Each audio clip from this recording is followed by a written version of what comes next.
नमस्कार आप सभी को। आशा करता हूं कि आप सभी बहुत अच्छे होंगे, बहुत शानदार होंगे, फर्स्ट क्लास होंगे, जबरदस्त होंगे, एकदम जिंदाबाद होंगे।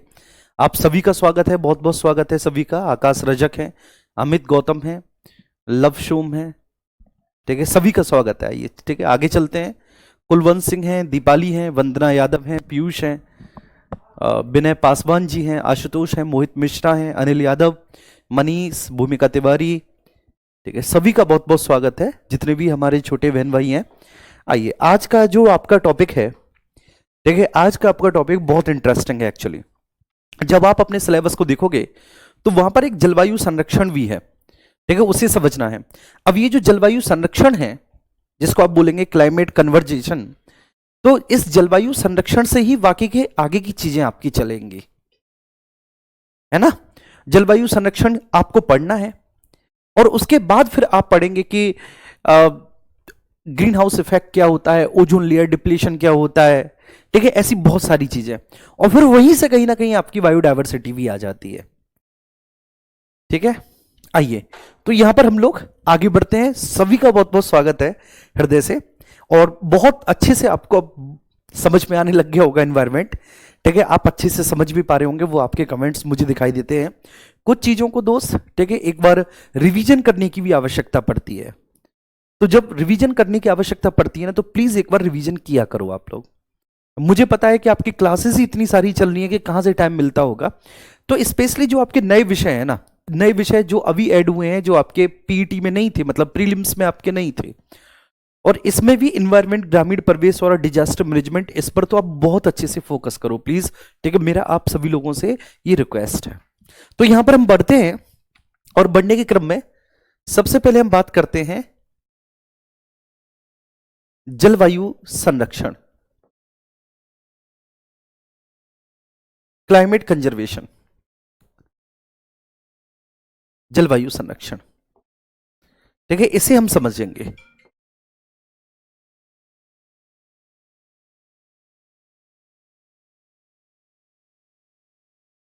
कोई बात नहीं, कोई बात नहीं,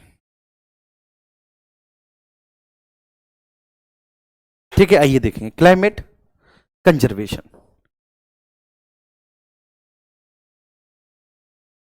जलवायु संरक्षण। ये बहुत महत्वपूर्ण टॉपिक है, और मतलब ये बहुत समझने वाला टॉपिक है। देखिए, इसमें हम बहुत सारी चीजों को समझेंगे, सोलर रेडिएशन को समझेंगे, ठीक है, हीट को समझेंगे, ऐसी बहुत सारी दुनिया भर की चीजें। लेकिन आज जो हम समझने जा रहे हैं ना, ये आपने पहले बचपन में पढ़ा होगा। लेकिन दिक्कत सबसे बड़ी बात क्या है कि हम में से अधिकांश लोग यूपी बोर्ड से आते हैं, तो क्या ही हमने पढ़ा होगा, हमने रट लिया होगा इनको, है ना जी। हाँ, ये बिल्कुल न्यू चैप्टर है, ओके। तो हमने रट लिया है होगा इनको। तो भाई अब ये जो रटा रटाया पैटर्न है, देखिए, इससे थोड़ा सा हमें दूर हटना है और हमें चीजों को समझना है, ठीक है मेरे प्यारे बच्चे। यहां पर आप देखेंगे कुछ इमेजेस मैं आपको दिखाऊंगा, और कुछ इमेजेस के थ्रू मैं आपको ये सारी चीजें समझाऊंगा, ठीक है जी।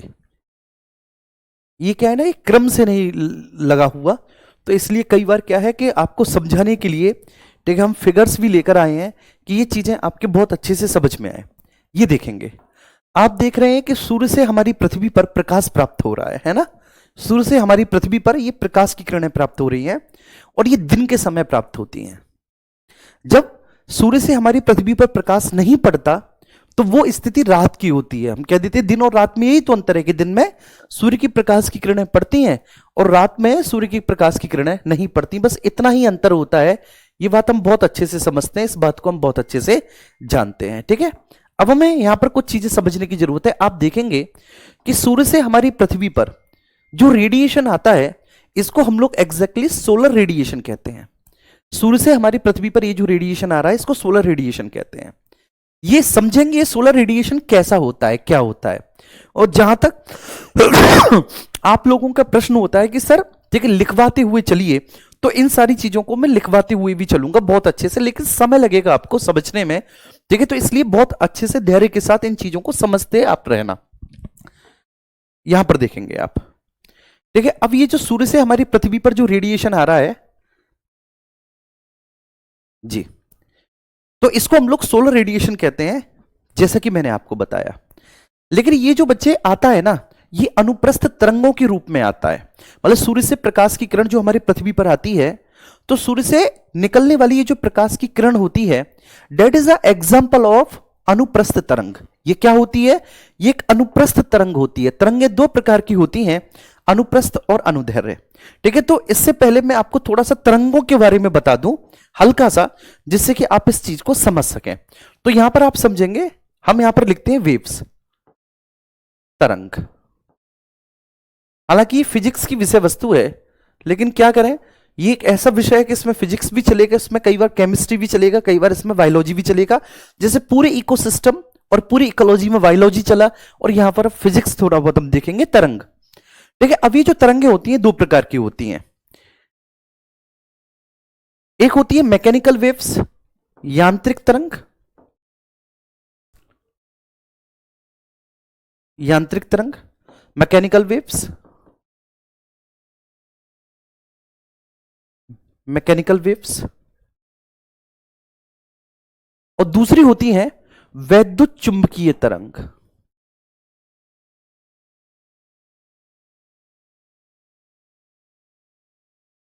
वैद्युत चुंबकीय तरंग, ठीक है। इलेक्ट्रोमैग्नेटिक वेव्स,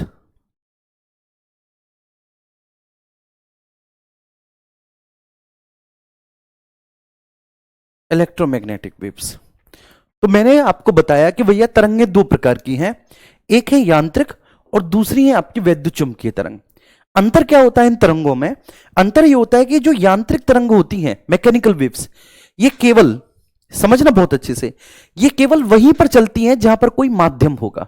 तो ये केवल माध्यम में संचरित होती है, मतलब ये माध्यम में चलती हैं। इन तरंगों की सबसे बड़ी विशेषता यह है कि ये तरंगें माध्यम में संचरित होती हैं। ये तरंगें माध्यम में संचरित होती हैं, माध्यम में संचरित होती है, मतलब ये तरंगें हमेशा वहीं पर चलेंगी जहां पर कोई मीडियम है, जहां पर कोई माध्यम है। मतलब अब ये जो माध्यम है, ये सॉलिड हो सकता है, ठोस माध्यम हो सकता है, ठीक है, या फिर ये माध्यम लिक्विड हो सकता है, या फिर ये माध्यम आपका गैस हो सकता है। तो मतलब ये ठोस, द्रव और गैस, इन तीनों ही माध्यम में गति करती हैं।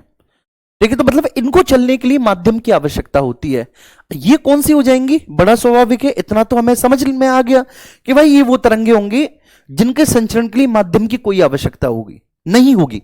मतलब इनको माध्यम नहीं चाहिए, इनको कोई मीडियम नहीं चाहिए, जहां पर कुछ भी नहीं है, ठीक है, वहां पर भी ये तरंगे संचारित हो जाएंगी। तो मतलब उसको हम लोग कहते हैं वैक्यूम, निर्वात।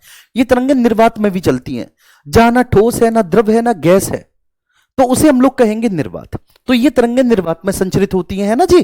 तो वैद्युत चुंबकीय तरंगे, तो एक डिफरेंस हमने समझ लिया कि ये तरंगे या इन तरंगों के संचरण के लिए माध्यम की कोई आवश्यकता नहीं होती। आप ऐसे लिखेंगे कि इन तरंगों के संचरण के लिए, संचरण मींस प्रोपगेशन, प्रोपगेशन, प्रोपगेशन। तो इन तरंगों के संचरण के लिए हमें माध्यम की किसी भी तरह की कोई भी आवश्यकता नहीं होती बच्चे। संचरण के लिए,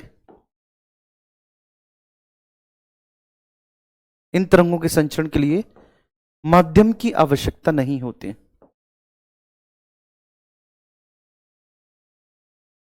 माध्यम की जरूरत नहीं होती, नहीं होती है। ये बात समझ में आ गई। तो एक डिफरेंस हमने समझा यांत्रिक और वैद्युत चुंबकीय तरंगों में, और ये एक ह्यूज डिफरेंस है कि भाई अब ये जो यांत्रिक तरंग है, फर्दर हम इनको दो भागों में क्लासिफाइड कर देते हैं, फिर से इनको दो भागों में बांट देंगे इन तरंगों को, मैकेनिकल वेव्स को। तो इनमें एक होंगे अनुप्रस्थ तरंग, अनुप्रस्थ तरंग, और दूसरी होंगी जिनको हम लोग कहेंगे अनुदैर्घ्य तरंग, अनुदैर्घ्य तरंग, अनुप्रस्थ और अनुदैर्घ्य। ठीक है, जब कभी भी आपने अनुप्रस्थ तरंग को चलते हुए देखा होगा, तो हमेशा आपने इस क्रम में अनुप्रस्थ तरंग को चलते हुए देखा।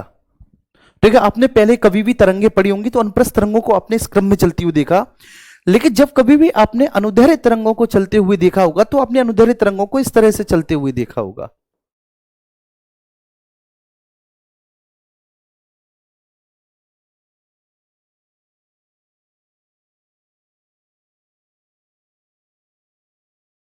इस तरह से चलते हुए देखा होगा।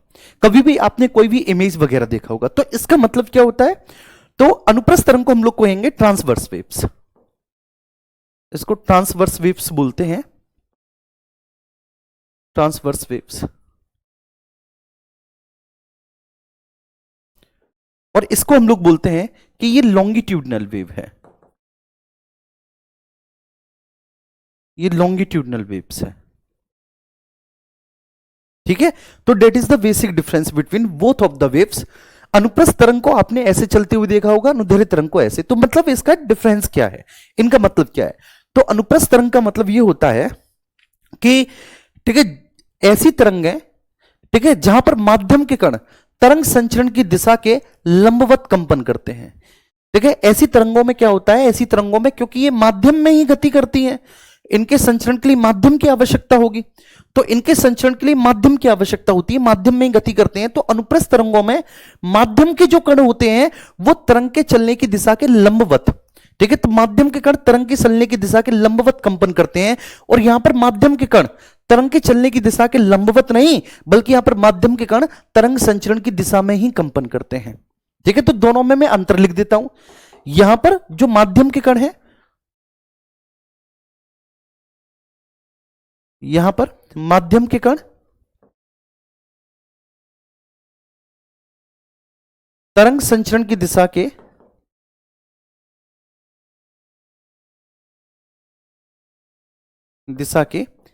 लंबवत, लंबवत मींस वर्टिकल कंपन करते हैं। माध्यम के कण तरंग संचरण की दिशा के लंबवत कंपन करते हैं, वर्टिकल, आप देख सकते हैं। और यहां पर माध्यम के कण तरंग संचरण की दिशा के समानांतर, माध्यम के कण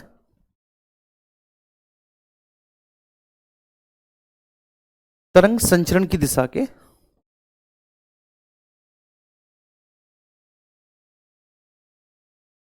के समानांतर, समांतर मतलब पैरेलल, पैरेलल कंपन करते हैं। ये दोनों में एक ह्यूज डिफरेंस है, ये दोनों में एक ह्यूज डिफरेंस है। तो यहां पर अभी हमने ये समझा, अभी हमने यहां पर ये समझा कि भैया तरंग हमें समझना है, सोलर रेडिएशन को समझने के लिए, ठीक है, हमारी मजबूरी है कि हमें तरंग समझना है। तो हमने वेव्स को समझा कि वेव्स दो प्रकार के, मैकेनिकल और इलेक्ट्रोमैग्नेटिक वेव्स। मैकेनिकल वेव्स वो होती हैं, ठीक है, जो माध्यम में संचरित होती हैं, इनके चलने के लिए माध्यम की आवश्यकता होगी, ये ठोस, द्रव और गैस, ये तीनों ही माध्यम में संचरित हो सकती हैं। अब ये दो प्रकार की हैं, एक होती है ट्रांसवर्स वेव्स अनुप्रस्थ तरंग, दूसरी अनुदैर्घ्य तरंग, जिनको हम लोग लॉन्गिट्यूडनल वेव्स कहते हैं, है ना, ये ध्यान रखना।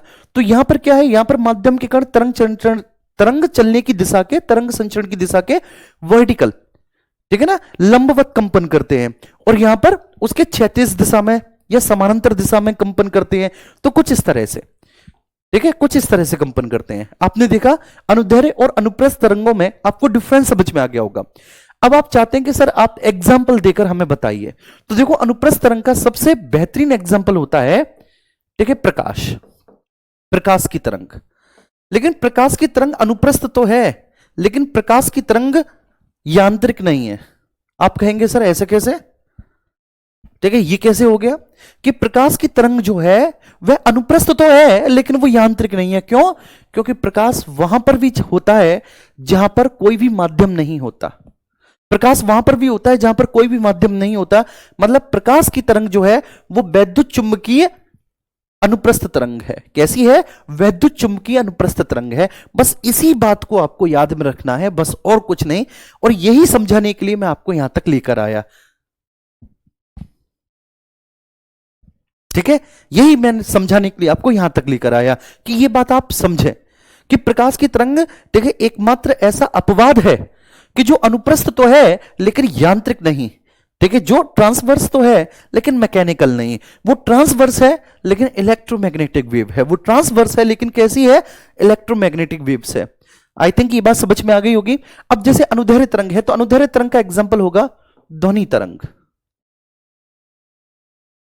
ध्वनि, ये अनुदैर्ध्य होती है ध्वनि तरंग। ये कैसी होती है, ध्वनि तरंग, वो अनुदैर्ध्य होती है।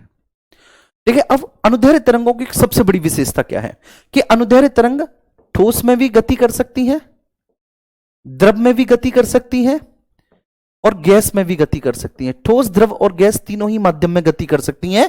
लेकिन जैसे जैसे ठोस से गैस की तरफ जाएंगे, ठीक है, इनकी गति मतलब इनकी जो स्पीड है वो घटती चली जाएगी अनुदैर्ध्य तरंगों की। ठीक है, इनकी स्पीड घटती चली जाएगी। तो ये अनुदैर्ध्य तरंग जो कि ध्वनि तरंग इसका एग्जाम्पल है, जो हम बोलते हैं ध्वनि तरंग है। जैसे मैंने ताली बजाई, ये ध्वनि तरंग है। मैं अब जो बोल रहा हूं ये ध्वनि तरंग है, लेकिन इसकी गति ठोस में सबसे ज्यादा होती है, द्रव में उससे कम होती है और गैस में सबसे कम होती है। अनुप्रस्थ तरंग का एग्जाम्पल होता है आपकी प्रकाश तरंग। ठीक है, लेकिन प्रकाश इसका एक अपवाद है कि वो है तो अनुप्रस्थ, क्योंकि वो हमेशा, ठीक है, तरंग संचरण जो होता है बच्चे, वो माध्यम के कण लंबवत दिशा में कंपन करते हैं, लेकिन वो वैद्युत चुंबकीय तरंग होती है। ओके, बहुत अच्छे, ये बात मैंने आपको समझा दी। और ठीक है, मेरा काम, ठीक है, यहां पर एक पूरा हो गया कि आप ये समझ सके, ये आप समझ पाए कि एक्चुअली वेव्स होती क्या है, ठीक है, तरंग होती क्या है। मुझे बहुत अच्छा लगा कि ये बात आपने समझी। अब हम आगे बढ़ते हैं। ठीक है, आगे बढ़ने के क्रम में आप यहां पर देखेंगे, ठीक है, प्लीज सब लोग समझना। तो जो सूर्य से इंसोलेशन आ रहा है, मतलब जो सोलर रेडिएशन आ रहा है हमारी पृथ्वी पर, वो इस तरह से आ रहा है, वो इस तरह से आ रहा है। ठीक है, क्योंकि ये एक वैद्युत चुंबकीय तरंग है, नो डाउट, इलेक्ट्रोमैग्नेटिक वेव है।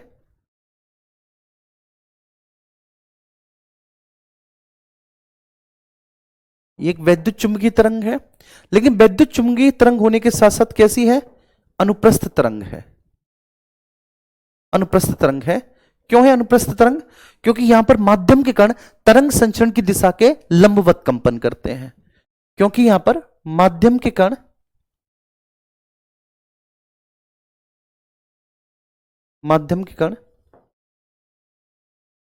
तरंग की चलने की दिशा के लंबवत कंपन करते हैं।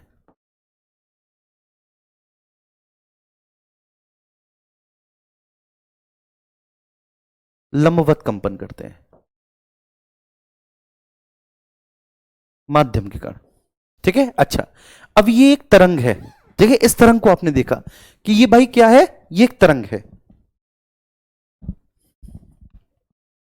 ये एक तरंग है।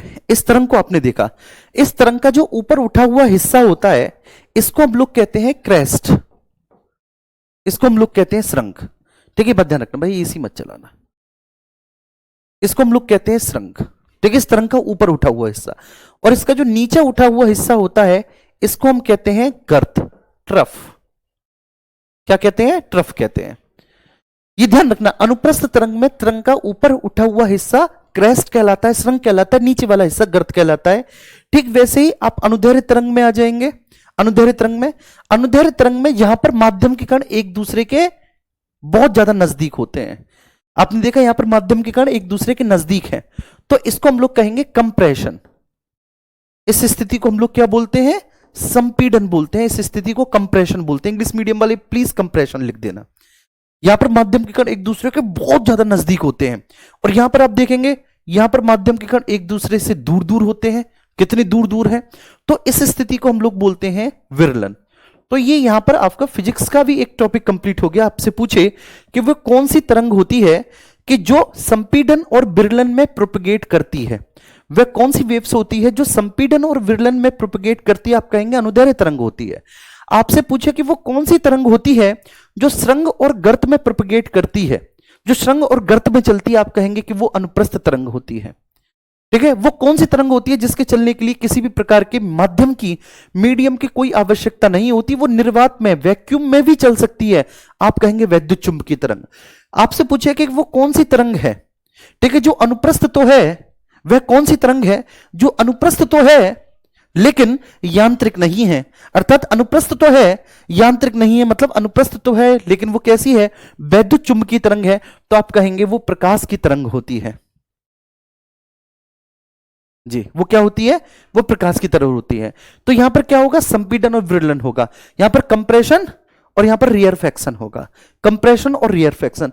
तो वो कौन सी तरंग है जो संपीड़न और विरलन में, कंप्रेशन और रियरफैक्शन में, अनुदैर्ध्य तरंग। ये बात समझ में आ गई। अब हम यहां पर आ जाते हैं। ये एक प्रकाश की तरंग है बच्चे, जो कि एक वैद्युत चुंबकीय तरंग है, प्रकाश की तरंग, और अनुप्रस्थ तरंग है, ठीक है। ये संपीड़न और विरलन में नहीं बल्कि ये स्रंग और गर्त में प्रोपगेट होती है। इस तरंग का ऊपर उठा हुआ हिस्सा स्रंग होता है, नीचे वाला हिस्सा गर्त होता है। तो बेटा ये जो दो स्रंगों के बीच की दूरी होती है या दो गर्तों के बीच की दूरी होती है, इसको हम लोग कहते हैं वेवलेंथ। इसी को क्या बोलते हैं बच्चे, वेवलेंथ बोलते हैं। आ रही है बात समझ में। तो इससे कहेंगे हम इस बात को कि दो क्रमानुसार स्रंगों के बीच की दूरी या फिर दो क्रमानुसार गर्तों के बीच की दूरी को वेवलेंथ कहते हैं। और वेवलेंथ को हम हमेशा लैम्डा से रिप्रेजेंट करते हैं, आपने पढ़ा होगा है ना, वेवलेंथ को लैम्डा से। तो अब देखो, जो सूर्य का प्रकाश हमारी पृथ्वी पर प्राप्त होता है, इसको समझना। सूर्य का प्रकाश जो हमारी पृथ्वी पर प्राप्त हुआ, ठीक है, उस पृथ्वी पर प्राप्त होने वाले सूर्य के प्रकाश की अगर आप उस तरंग को, ठीक है, ओपन करके देखें तो आप पाएंगे कि उस तरंग में सबसे पहले आपको कॉस्मिक रेज देखने को मिलेंगी। कौन सी rays, cosmic rays. Cosmic rays के बाद फिर आपको गामा रेज देखने को मिलेंगी। कौन सी rays, gamma rays. Gamma rays के बाद फिर जब आप आएंगे तो आपको अल्फा रेज देखने को मिलेंगी। अल्फा रेज, कौन सी रेज, अल्फा रेज। उसके बाद फिर आपको एक्स रेज देखने को मिलेंगी, एक्स रेज देखने को मिलेंगी, ठीक है। तो कॉस्मिक रेज के बाद गामा रेज, उसके बाद अल्फा रेज, उसके बाद एक्स रेज। आप बेशक अल्फा रेज को यहां पर मत लिखो क्योंकि अल्फा रेज इतनी नहीं पूछी जाती, तो आप यहां पर एक्स रेज लिख दो, गामा रेज के बाद एक्स रेज लिख दो, ठीक है। ये तो क्वांटम फिजिक्स वाले स्टूडेंट के लिए पढ़ाई जाती है। तो बस आप समझो कि कॉस्मिक रेज, फिर गामा रेज, उसके बाद फिर, ठीक है, आपकी एक्स रेज। एक्स रेज के बाद फिर आपका UV rays, ultraviolet rays इसको कहेंगे, यूवी रेज कहेंगे, अल्ट्रा वायलेट रेज कहेंगे, UV rays, ultraviolet rays कहेंगे। देखो, अल्ट्रा वायलेट रेज की एक स्टोरी है, वो स्टोरी मैं आपको समझाता हूं कि वो स्टोरी एक्चुअली है क्या।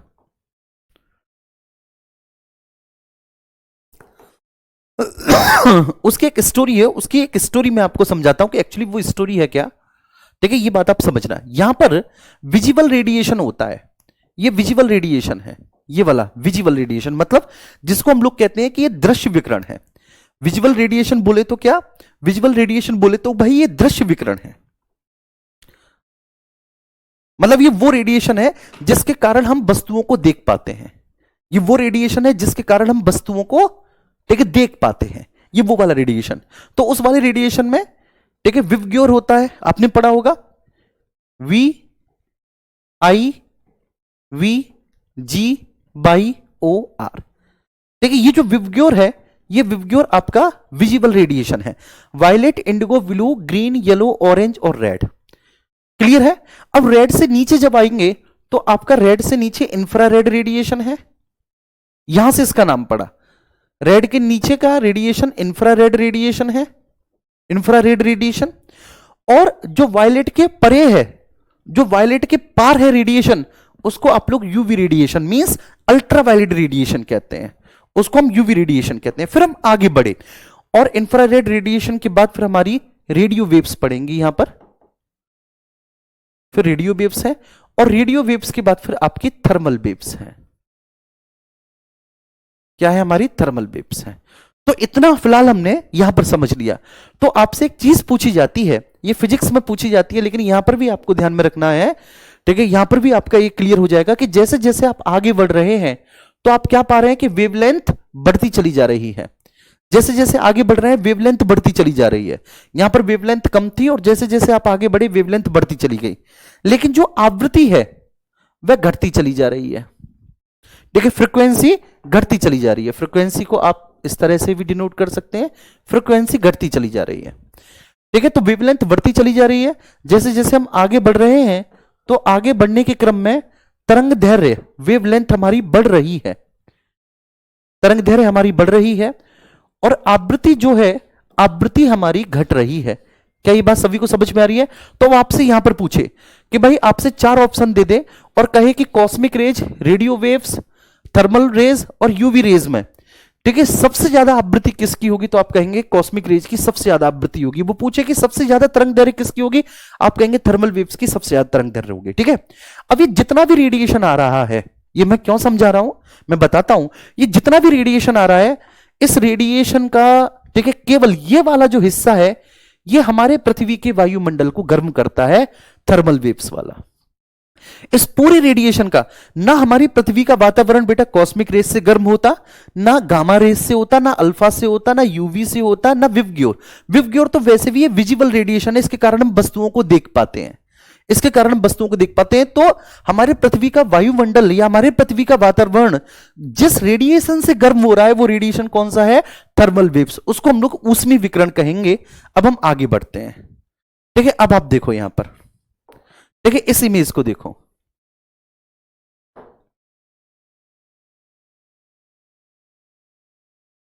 इस इमेज को आप देखो। ये जो इमेज आप देख रहे हैं, तो इसमें हमारी पृथ्वी का ये जो वायुमंडल गर्म हो रहा है, ये हमारी पृथ्वी का वायुमंडल गर्म किसकी वजह से हो रहा है? यहां पर देखेंगे, ये हमारी पृथ्वी का वायुमंडल गर्म किसकी वजह से हो रहा है? थर्मल रेडिएशन की वजह से, थर्मल रेडिएशन की वजह से, थर्मल रेडिएशन, केवल व केवल। और इस थर्मल रेडिएशन को हम लोग क्या कहते हैं? ऊष्मीय विकिरण कहते हैं। तो आपसे कोई भी पूछे कि पृथ्वी पर तापमान वृद्धि के लिए, पृथ्वी पर टेम्परेचर की वृद्धि के लिए, पृथ्वी के वायुमंडल को गर्म करने के लिए कौन सा रेडिएशन जिम्मेदार है, और वो यूवी रेज लिख दे, तो आप कहेंगे कि यार यूवी रेज ही होगा, क्योंकि हमने अल्ट्रावायलेट रेडिएशन ही कहीं ना कहीं पढ़ा और समझा है और जाना है। तो नहीं, वो केवल कौन सा होगा? ऊष्मीय विकिरण होगा। और एक बार आप देख लो कि सबसे पहले कौन सा रेडिएशन होता है? Cosmic radiation. कॉस्मिक रेडिएशन, जैसे जैसे आप आगे बढ़ेंगे, मैंने आपको बताया, ठीक है, एक बात ध्यान रखना मेरे प्यारे बच्चे, कि जैसे जैसे आप आगे बढ़ेंगे फ्रीक्वेंसी घटती चली जाएगी और जो वेवलेंथ है वो बढ़ती चली जाएगी। तो यहां पर आप देखेंगे, यहां पर कॉस्मिक रेज है, उसके बाद फिर आपकी गामा रेज है, फिर आपकी एक्स रेज है, ठीक है, फिर आपकी यूवी रेज है। ये क्रम आपको याद रखना है। और एक इंटरेस्टिंग बात बताऊं, इस साल आप पीसीएस का पेपर उठा के देखना, साल 2025 का, अगर किसी ने दिया हो तो आपको पूछेगा, यही क्रम आपने देखा होगा, ये क्रम आपसे पूछा गया था, ये क्रम पूछा गया था। यूवी रेज है, यूवी रेज के बाद फिर आपका विजिबल रेडिएशन है, वही VIVGBOR, विवग्योर, ठीक है, violet, indigo blue, green, yellow, orange और रेड। इनमें भी आपसे पूछे कि इनमें किसकी तरंग दैर्घ्य ज्यादा होगी, तो रेड की। आवृत्ति सबसे ज्यादा किसकी होगी? वायलेट की। तो जैसे जैसे आप वायलेट से रेड की तरफ चलेंगे, आवृत्ति घटती चली जाएगी, तरंग दैर्घ्य बढ़ती चली जाएगी। फिर रेड के बाद जो आपको देखने को मिलेगा, रेड के बाद आपको इंफ्रारेड देखने को मिलेगा, इंफ्रारेड। इंफ्रारेड के बाद फिर आपको रेडियो वेव्स देखने को मिलेंगी, रेडियो वेव्स। और उसके बाद फिर आपको क्या देखने को मिलेगा? ये थर्मल रेडिएशन। ये इस थर्मल रेडिएशन से हमारी पृथ्वी गर्म होती है, ऊष्मीय विकिरण से हमारी पृथ्वी गर्म होती है। क्लियर है? ये बात सभी को समझ में आई अभी तक यहां तक? तो प्लीज एक बार मुझे थम्स अप करके बताओ कि हाँ सर, ये बात हमारी समझ में आ रही है। एक बार प्लीज मुझे बताओ सब लोग जी। ठीक है, ये थोड़ा सा क्रम में लगा हुआ नहीं है, तो इसको मैं क्रम में लगा देता हूं, तब तक आप मुझे बताते चली जाइए कि हाँ सर क्लियर है। अब मैं आगे आपको समझाऊंगा कि पूरा फिनोमेना है क्या, पूरी कहानी की शुरुआत कहां से होती है, ये बात समझाऊंगा।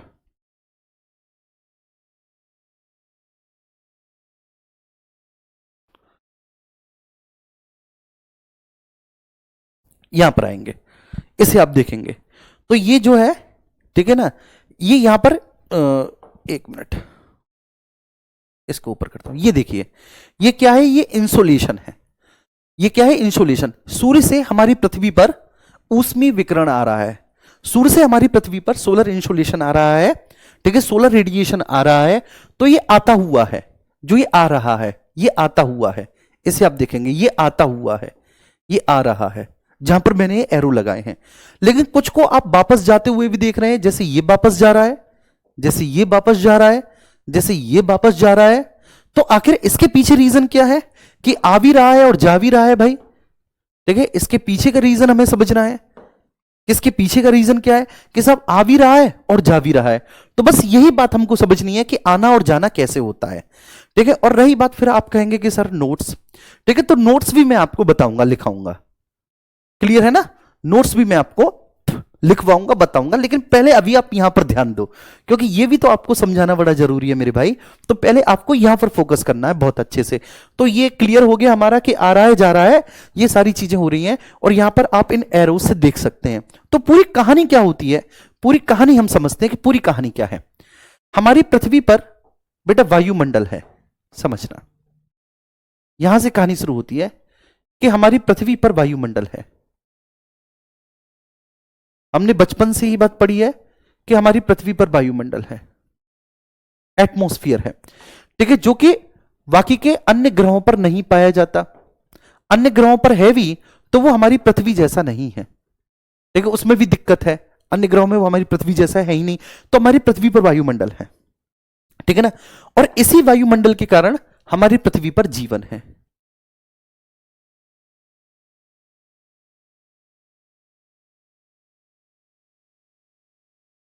इसी वायुमंडल के कारण हमारी पृथ्वी पर जीवन है, जीवन है, क्योंकि वायुमंडल है, और वायुमंडल है तो इसी वायुमंडल के कारण जीवन है। तो मतलब वायुमंडल के कारण जीवन क्यों है। ठीक है, इसको समझने से पहले मैं आपको एक बात बता दूं कि वायुमंडल क्या होता है। गैसों का एक आवरण है।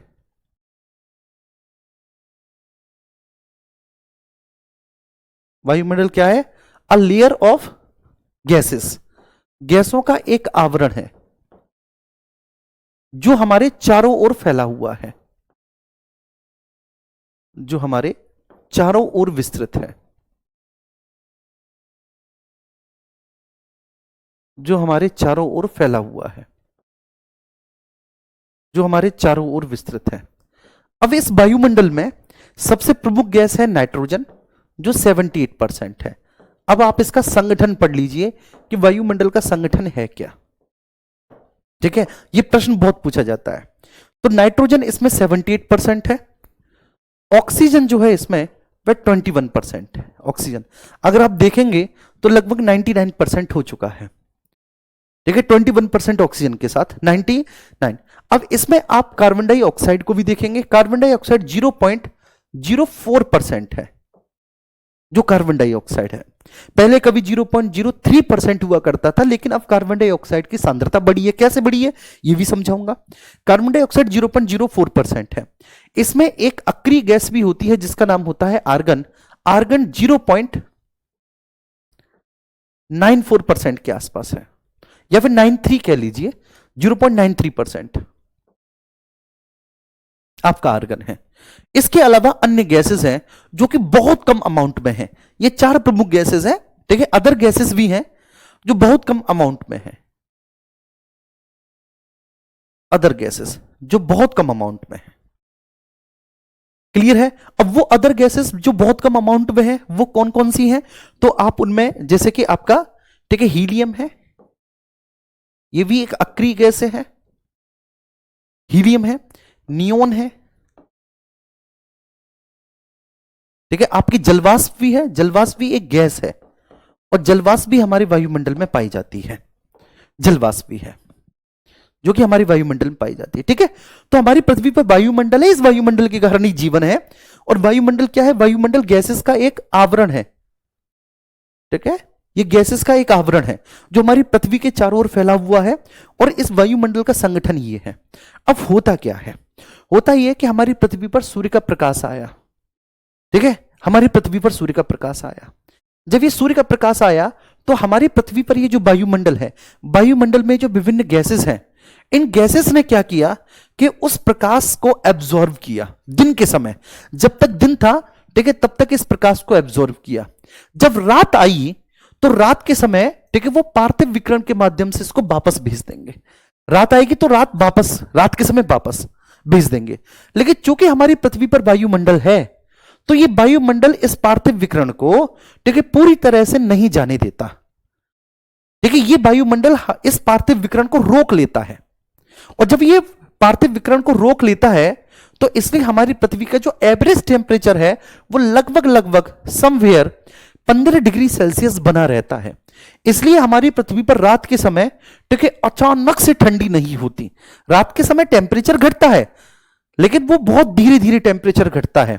अगर हमारी पृथ्वी पर वायुमंडल नहीं होता और कोई पार्थिव विकिरण को रोकने वाला अगर नहीं होता तो रात के समय हमारी पृथ्वी का टेम्परेचर घटकर लगभग -60 डिग्री सेल्सियस तक पहुंच जाता, और -60 डिग्री सेल्सियस की स्थिति में, -60 डिग्री सेल्सियस की स्थिति में, ठीक है, हमारा जीना दुश्वार हो जाता। तो ये सब कुछ है कैसा, इसको मैं आपको समझाता हूं कि आखिर ये सब कुछ है कैसा। आप इसको देख रहे हैं, यही पार्थिव विकिरण है। जो आ रहा था वो लघु सौर तरंगी विकिरण है, वो सोलर रेडिएशन है, और डेट इज टेरेस्ट्रियल रेडिएशन। इसको पार्थिव विकिरण कहेंगे, टेरेस्ट्रियल रेडिएशन कहेंगे। ठीक है, क्या होता है इसको हम लोग समझते हैं। यहां पर एक नई फिगर में ये हमारी पृथ्वी है, ठीक है, समझना। और दिन के समय हमारी पृथ्वी के साथ साथ हम सूर्य देवता भी बना लेते हैं। ये हमारे सूर्य देवता हैं। दिन का समय है मेरे प्यारे बाबू, दिन के समय हमारी पृथ्वी पर सोलर रेडिएशन आ रहा है। दिन के समय हमारी पृथ्वी पर ये सोलर रेडिएशन आ रहा है, इतना समझना है।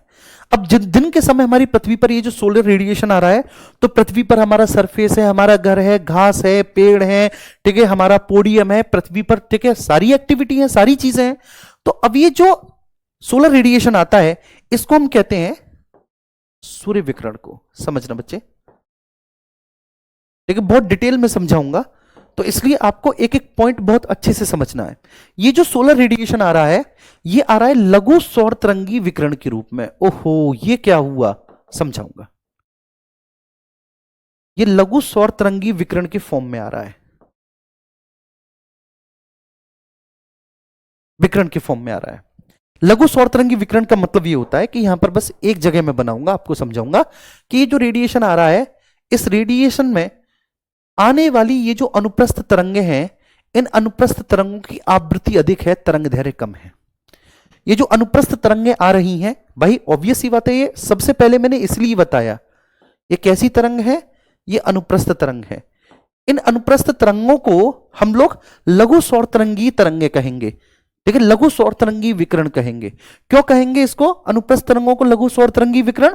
क्योंकि भैया इनकी आवृत्ति अधिक है, इनकी आवृत्ति अधिक है, लेकिन इनकी जो वेवलेंथ है, इनकी वेवलेंथ कम है, वेवलेंथ कम है, इसलिए छोटी तरंगे हैं, क्योंकि आवृत्ति अधिक है। आवृत्ति का मतलब होता है 1 सेकंड में, ठीक है, तरंग कितने चक्कर पूरा कर लेती है। 1 सेकंड में कोई भी तरंग कितने चक्कर पूरा कर लेगी, उसको आवृत्ति। अब बताओ, मैं यहां पर बता रहा हूं, ये तरंग 1 सेकंड में ज्यादा चक्कर पूरा करेगी या ये वाली तरंग 1 सेकंड में ज्यादा चक्कर पूरा करेगी? आप कहेंगे ये वाली तरंग 1 सेकंड में ज्यादा चक्कर पूरा करेगी, तो इसलिए इसकी आवृत्ति अधिक है, और ये वाली तरंग 1 सेकंड में कम चक्कर पूरा करेगी, इसलिए इसकी आवृत्ति कम है। और ध्यान रखना, फ्रीक्वेंसी, आवृत्ति और वेवलेंथ दोनों एक दूसरे के इनवर्स होते हैं। बस इस बात को ध्यान रखना कि दोनों आपस में एक दूसरे के इनवर्स होते हैं। फ्रीक्वेंसी अधिक होगी तो वेवलेंथ कम होगा, और वेवलेंथ अधिक होगा तो फ्रीक्वेंसी कम होगी। इसका रीजन है क्योंकि अगर वेवलेंथ बढ़ जाएगी तो तरंग 1 सेकंड में कम चक्कर पूरा करेगी, और अगर वेवलेंथ घट जाएगी तो तरंग 1 सेकंड में ज्यादा चक्कर पूरा करेगी, तरंग 1 सेकंड में ज्यादा चक्कर पूरा करेगी। ठीक है, क्लियर है? तो ये क्या है मेरे प्यारे बच्चे, ये अनुप्रस्थ तरंग है, ठीक है, जिसकी आवृत्ति अधिक है और इसकी वेवलेंथ कम है। दिन के समय समझना, दिन के समय यहां पर हमारी पृथ्वी पर वायुमंडल भी है, तो हमारी पृथ्वी पर ये गैसेस हैं, ये गैसेस हैं, ठीक, गैस है, धूल के कण हैं, और भी बहुत सारी चीजें हैं। तो ये सब क्या कर रहे हैं, ये सब इस इंसोलेशन को, सूर्य के विकिरण को एब्जॉर्ब कर रहे हैं। दिन के समय ये सभी एब्जॉर्ब कर रहे हैं, ऐसे ऐसे दिन के समय ये सब एब्जॉर्ब कर रहे हैं। मेरे प्यारे बच्चे समझना, एब्जॉर्ब कर लिया इन्होंने दिन के समय। अब आई रात की बारी, ठीक है, अब आई रात की बारी। ये रात है, चंद्रमा निकल आया। अब रात के समय तो इंसोलेशन प्राप्त नहीं हो रहा, समझना यहां पर आप, इससे ले लेता हूं। ठीक है। यहां पर अब रात के समय तो हमें इंसोलेशन प्राप्त नहीं हो रहा, तो भैया ये जितने भी पार्टिकल्स थे, जो सरफेस थी, ठीक है, पार्टिकल सरफेस वगैरह, जिसने भी इंसोलेशन लिया, जिसने भी इसको एब्जॉर्व किया, तो अब बारी है कि भाई ये सब उसे रिलीज करेंगे, ये सब उसको छोड़ेंगे। क्योंकि दिन के समय तो बल्ले बल्ले थी, दिन के समय तो इंसोलेशन आ रहा था, इन सब ने इंसोलेशन को कैप्चर कर लिया। लेकिन जैसे ही रात आई तो रात के समय ये क्या करते चले जाएंगे, इसको रिलीज करेंगे रात के समय। समझ रहा मेरे प्यारे बच्चे, रात के समय रिलीज करेंगे। तो अब रात के समय यहां से ये चीजें रिलीज हो रही हैं, रात के समय ये चीजें यहां से रिलीज हो रही हैं। जिसने भी ग्रहण किया था रात के समय, वो क्या करेगा, रात के समय वो रिलीज करेगा। लेकिन चूंकि हमारी पृथ्वी पर क्या है, मैंने बताया था, बताएंगे, चूंकि हमारी पृथ्वी पर क्या है, हमारी पृथ्वी पर वायुमंडल है। समझना बच्चे, हमारी पृथ्वी पर वायुमंडल है। तो ये जो वायुमंडल है, ये वायुमंडल ग्रीन हाउस की तरह कार्य करता है। अब यहां से आपको समझना है कि ये वायुमंडल ग्रीन हाउस की तरह कार्य करता है, ग्रीन हाउस की तरह कार्य करता है वायुमंडल। कैसे? ऐसे जी, समझना कैसे कि लघु सौर तरंगी विकिरण को तो आने देता है, लेकिन ये जो पार्थिव विकिरण है, ये जो पार्थिव विकिरण है, इसको हम लोग कहेंगे टेरेस्टेरियल रेडिएशन। टेरेस्टेरियल रेडिएशन ये इसको वापस नहीं जाने देता, इसको रोक देता है कि तुम यहां से आगे नहीं बढ़ सकते। इस टेरेस्टेरियल रेडिएशन को रोक देगा, ठीक है। तो इसी को कहेंगे हम ग्रीन हाउस। क्या कहेंगे? Green house. ग्रीन हाउस कैसा होता है, माफ करना, ग्रीन हाउस कैसा होता है, इस ग्रीन हाउस को मैं आपको दिखाता हूं कि इन रियल ग्रीन हाउस क्या है। मैं आपको समझाता हूं, प्लीज आप इसे समझना। देखो ये आपका ग्रीन हाउस है, और ये ग्रीन हाउस कहां पर बनते हैं, जहां पर टेम्परेचर कम है, जैसे यूरोप वगैरह में ये ग्रीन हाउस बनते हैं, क्योंकि वहां पर प्लांट की ग्रोथ के लिए एक इफेक्टिव मात्रा में, ठीक है, सनलाइट होना जरूरी है। प्लांट की ग्रोथ के लिए सनलाइट होना जरूरी है। वहां पर यूरोप वगैरह में आप देखेंगे सनलाइट बहुत कम है, ठीक है, ये उच्च अक्षांशीय क्षेत्र है, तो वहां पर ऐसे ग्रीन हाउस बनाए जाते हैं। ये ग्रीन हाउस क्या करते हैं कि सोलर इंसोलेशन को तो आने देते हैं, इसको तो आने देते हैं, इसको आने देंगे इंसोलेशन को। लेकिन जब रात के समय, देखिए, निकलने की बारी आई, इस इंसोलेशन के निकलने की बारी आई, ऐसे करके बाहर जाने की बारी आई, तो इसको ये रोक देंगे, ये बाहर नहीं जाने देंगे, बाहर नहीं जाने देंगे। और जब बाहर नहीं जाने देंगे तो इसके अंदर क्या बनेगा, इसके अंदर एक इफेक्ट बनेगा, इसके अंदर एक ऐसा इफेक्ट बनेगा जिस इफेक्ट के कारण temperature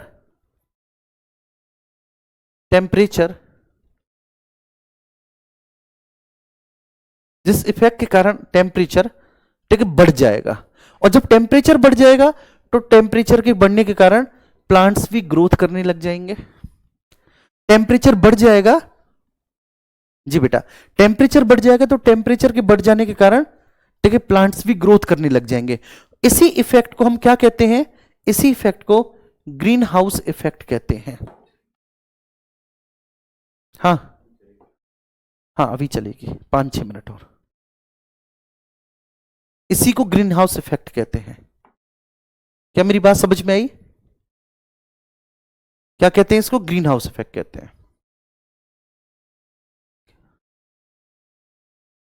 that is called green house effect. हमारी पृथ्वी क्या करती है, तो ऐसा ही एक ग्रीन हाउस इफेक्ट बनाती है। वो ग्रीन हाउस इफेक्ट कैसे बनाती है कि दिन के समय इसको लघु सौर तरंगी विकिरण को आने देगी, और रात के समय पार्थिव विकिरण को वापस जाने नहीं देती। और इस पार्थिव विकिरण को जब वापस जाने नहीं देती, इसको रोक लेती है, तो इसलिए हमारी पृथ्वी का जो एवरेज टेम्परेचर है वह 15 डिग्री सेल्सियस बना रहता है। कितना डिग्री सेल्सियस बना रहता है? 15 डिग्री सेल्सियस बना रहता है। अगर ये ना होता, हमारी पृथ्वी पर वायुमंडल ना होता, जैसा कि बुध पर होता है, बुध पर वायुमंडल नहीं है, तो दिन के समय तो बुध बहुत गर्म हो जाता है, और रात के समय बुध इतना ठंडा हो जाता है कि बुध का रात के समय टेम्परेचर -100, 150, 180 डिग्री सेल्सियस तक हो जाता है माइनस में। मतलब अगर हमारी पृथ्वी पर ये वायुमंडल ना होता तो दिन के समय तो हम उबल जाते और रात के समय हम जम जाते। ठीक है, जैसे जमना होता है ना, जमना, तो जम जाते लिटरली मेरे प्यारे बच्चे आप रात के समय, ऐसी कंडीशन होती। तो वायुमंडल का क्या महत्व है ये मैंने आपको समझाया। ग्रीन हाउस इफेक्ट क्या है ये मैंने समझाया। ग्रीन हाउस इफेक्ट को कौन पैदा करता है? हमारी पृथ्वी का वायुमंडल। हमारी पृथ्वी का वायुमंडल ग्रीन हाउस इफेक्ट को कैसे पैदा करता है, कैसे बनाता है ग्रीन हाउस इफेक्ट को? तो सर बड़ा सिंपल है, इस वह टेरेस्ट्रियल रेडिएशन को रोक देता है वापस जाने से। ठीक है, अब वापस जाने से रोक देगा, इसलिए हमारी पृथ्वी का एवरेज टेम्परेचर 15 डिग्री सेल्सियस बना रहता है।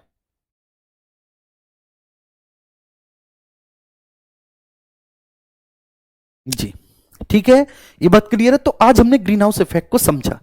ठीक है, और मैंने आपको बताया और मैंने आपको यह बताया कि ग्रीन हाउस इफेक्ट क्या होता है। ठीक है, अब आप यहां पर देखेंगे ग्रीन हाउस इफेक्ट क्या है, ये मैंने समझाया। अभी कुछ इमेजेस और होंगे। अरे यार, इसने सारे इमेजेस नहीं रखे, चलो कोई बात नहीं। ठीक है, आपको समझाने के लिए मैं बाकायदा सारी पीडीएफ वगैरह ये सब बना के लाया था, कि आपको अच्छे से एक एक चीज समझ में आए।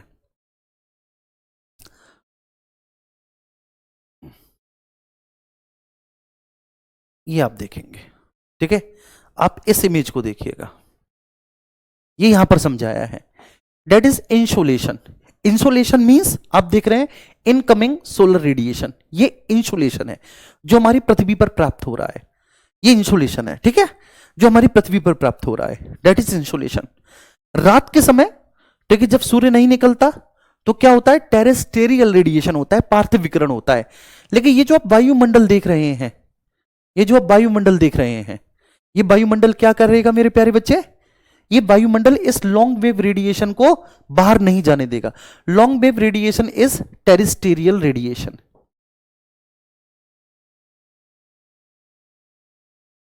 यही टेरेस्टेरियल रेडिएशन है जिसको आप पार्थिव विकिरण कहते हैं। क्या कहते हैं मेरे प्यारे बच्चे? पार्थिव विकिरण कहते हैं इसको आप, पार्थिव विकिरण। ये इसको वापस नहीं जाने देता, पार्थिव विकिरण को। ठीक है, सब कुछ बहुत अच्छा है।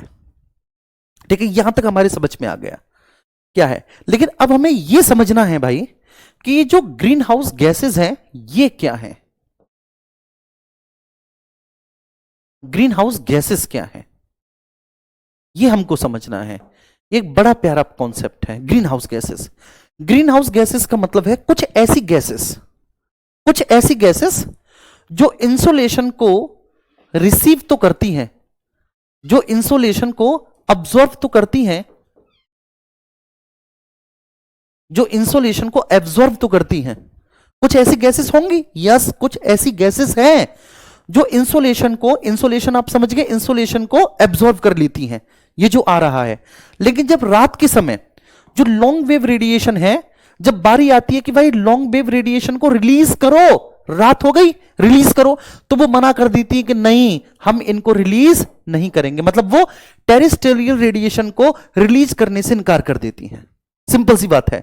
मतलब जिनको केवल, ठीक है ना, कि राम राम जपना पराया माल अपना, ये ऐसी गैसेस हैं, राम राम जपना पराया माल अपना, कि इंसोलेशन को तो रिसीव करेंगी, उनको अब्सॉर्ब करेंगी, लेकिन जब बारी आएगी रात के समय टेरेस्ट्रियल रेडिएशन को रिलीज करने की, तो उसको मना कर देंगी। अब जब वो गैसें मना कर देंगी तो होगा क्या उससे?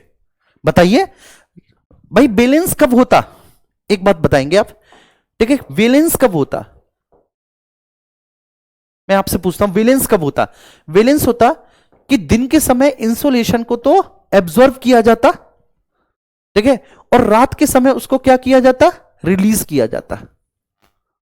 रात के समय उसको रिलीज किया जाता, तब बैलेंस होता। लेकिन यहां पर कुछ निकम्मी गैसेस ऐसी हैं कि जिन्होंने क्या कर दिया कि इसको इंसोलेशन को तो रिसीव किया, दिन के समय जो सूर्य का प्रकाश आ रहा है, सोलर रेडिएशन, इसको तो इन्होंने एब्जॉर्ब किया, इसको एब्जॉर्ब किया। लेकिन जब रात के समय उसको रिलीज करने की बारी आई, रात के समय रिलीज करने की बारी आई, तो इनकार कर दिया कि चाहे मर जाएंगे लेकिन इसको रिलीज नहीं करेंगे। ये इंसुलेशन हमको जान से ज्यादा प्यारा है, इसको हम रिलीज नहीं होने देंगे। और अब ये जो बैलेंस है, ये बैलेंस कैसा हो जाएगा? इम्बैलेंस हो जाएगा। ये बैलेंस एक्चुअली कैसा हो जाएगा बेटा? इम्बैलेंस हो जाएगा। इम्बैलेंस हो जाएगा मतलब, इम्बैलेंस होने का मतलब है कि रेडिएशन की सांद्रता बढ़ती चली जाएगी। भाई रेडिएशन बढ़ता चले जाएगा, अगर आपको रिलीज नहीं करेगा तो आप बढ़ते चले जाओगे, ज्यादा खाना खाते चले जाओगे तो मोटे होते चले जाओगे, बड़ी स्वाभाविक सी बात है। अगर एक्सरसाइज नहीं करोगे तो वही वाली बात है कि रेडिएशन ठीक है बढ़ता चला जाएगा। रेडिएशन बढ़ने के कारण बेटा हीट बढ़ती चली जाएगी, हीट बढ़ती चली जाएगी, पृथ्वी का टेम्परेचर बढ़ता चला जाएगा। और इसी कॉन्सेप्ट को हम लोग कहते हैं ग्लोबल वार्मिंग। इसी कॉन्सेप्ट को कहते हैं ग्लोबल वार्मिंग। तो ग्लोबल वार्मिंग कोई हवा नहीं है।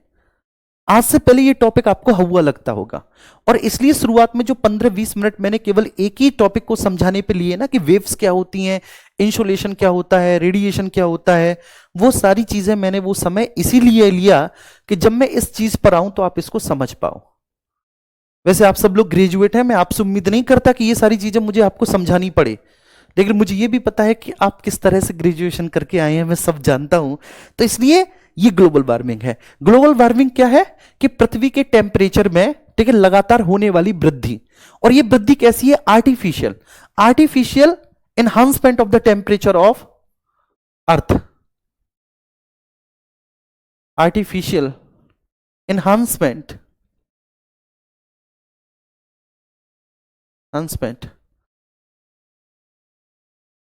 टेम्परेचर ऑफ अर्थ।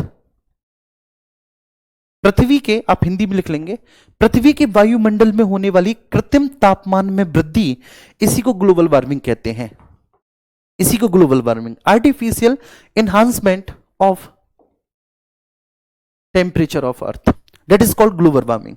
अब वो गैसेस हमें पता करनी है, वो गैसेस हमें पता करनी है कि आखिर वो निकम्मी गैसेस कौन कौन सी हैं जो अब्जॉर्व करती हैं लेकिन जो रिलीज नहीं करती। अब्जॉर्व करती हैं लेकिन वो रिलीज नहीं करती, तो वो कौन कौन सी गैसेस हैं, वो गैसेस हमको देखनी है। तो उनमें एक गैस हमें पता चलता है कार्बन डाइऑक्साइड है, एक गैस हमें पता पड़ता है कि उनमें CH4 मीथेन है, एक गैस हमें पता पड़ता है कि उसमें नाइट्रस ऑक्साइड है, N2O नाइट्रस ऑक्साइड है। उसमें हमें पता करता है कि एक गैस आपकी वाटर इवोरेशन, वाटर इवेपोरेशन भी है, मतलब उसमें जलवाष्प भी है, जलवाष्प भी है। पता चलता है कि उसमें एक गैस आपकी SF6 भी है, SF6 भी ऐसी गैस है। पता चलता है कि उसमें ठीक है फ्लोरोकार्बन्स, जैसे कार्बन फ्लोरोकार्बन्स, हाइड्रोफ्लोरोकार्बन्स, तो फ्लोरोकार्बन्स गैसेस भी हैं। ये सारी गैसेस, तो कोई भी आपसे पूछे कि निम्न में से कौन सी, जी आपसे कोई भी पूछे कि बेटा निम्न में से कौन सी ग्रीन हाउस गैसेस हैं, तो आप कहेंगे कार्बन डाइऑक्साइड, CH4, N2O, जलवाष्प, ठीक है वाटर इवेपोरेशंस, और आपका SF6 क्लोरोफ्लोरोकार्बन्स, और आपका हाइड्रोफ्लोरोकार्बन्स। ये सभी ग्रीन हाउस गैसेस हैं, ये सभी ग्रीन हाउस गैसेस हैं। ये क्या करती हैं? ये करती हैं, इनके कारण क्या होता है? ग्लोबल वार्मिंग होता है। तो ग्लोबल वार्मिंग का क्या कॉन्सेप्ट है, ये बात समझ में आई सभी को? अगर सभी को समझ में आया तो प्लीज एक बार मुझे थम्स अप करके आप बताएंगे, ठीक है। और मैं एक चीज के लिए आपसे माफी मांगूंगा मेरे प्यारे बच्चे, देखो ये रही वो गैसेस, ये लिखी,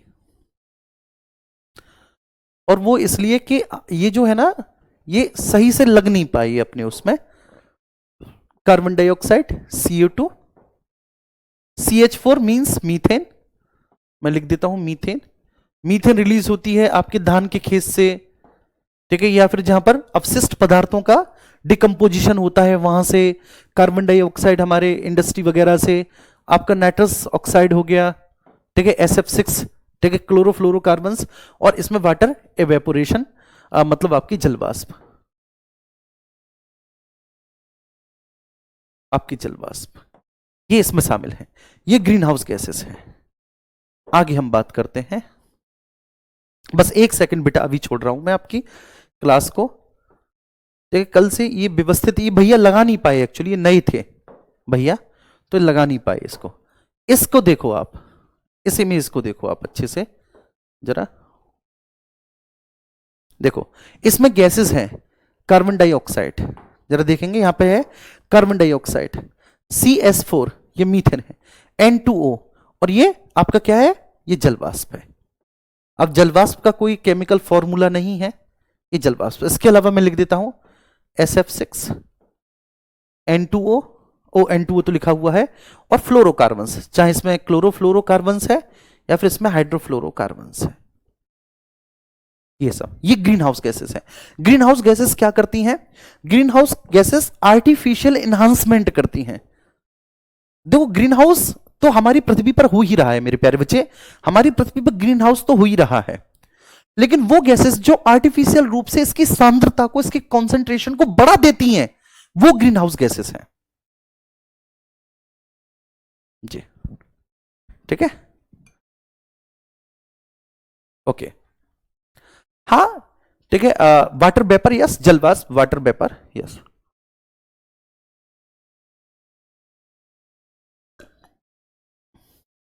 अवार्ड वाले टॉपिक का आ रहा है कि सर अवार्ड, बेटा वो मैं आपको एमसीक्यू में करवाऊंगा, अवार्ड वाला टॉपिक, ठीक है ना, वो एमसीक्यू के थ्रू मैं आपको करवाऊंगा। तो मैंने कहा कि उस अवार्ड वाले टॉपिक के लिए 2 3 4 5 अवार्ड हैं, उसके लिए क्या पूरी 1 घंटा की क्लास हम वेस्ट करें, तो इसलिए मैं उसे एमसीक्यू में करवा दूंगा।